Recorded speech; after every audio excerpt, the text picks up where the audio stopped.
Des essais précédents avaient eu lieu au Kazakhstan, en Asie centrale. Mais le Tsar doit exploser au-dessus de Novaya Zemlya, une île perdue dans l'océan Arctique. Largement désert, ce territoire polaire est plus éloigné des zones peuplées susceptibles d'être touchées par les retombées.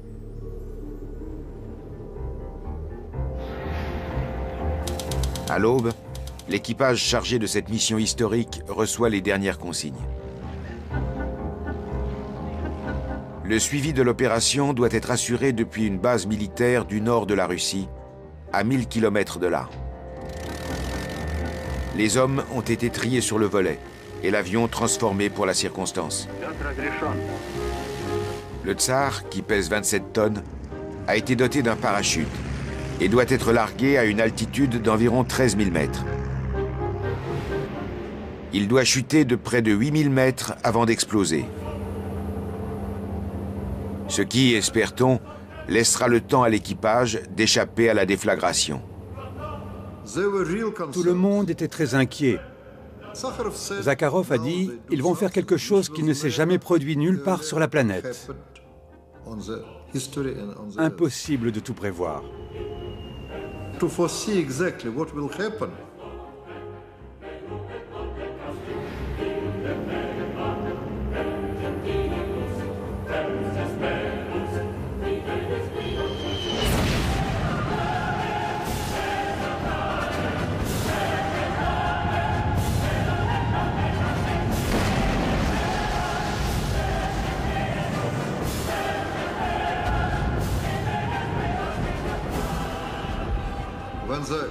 L'onde de choc a été telle que l'avion a chuté d'1 kilomètre. Comme il était très haut, ses passagers ont survécu, mais il a eu du mal à résister.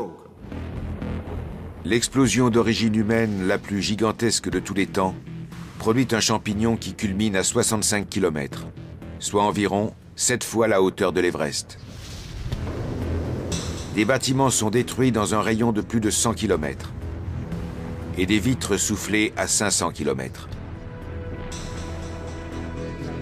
Les analystes qui enregistrent l'onde de choc s'attendent à une très grosse explosion, mais pas de cette ampleur. Nous avons été impressionnés, surtout par le fait qu'ils l'avaient fait par avion. Et encore plus, quand on a compris que s'ils avaient mis davantage d'uranium dedans, chose qu'ils auraient pu faire, ils auraient atteint 100 mégatonnes. C'était vraiment incroyable. Les conséquences à en tirer sont simples. Si le Tsar explosait à une altitude optimale de 300 mètres au-dessus de Washington, tout serait instantanément réduit en cendres dans un rayon de 5 km.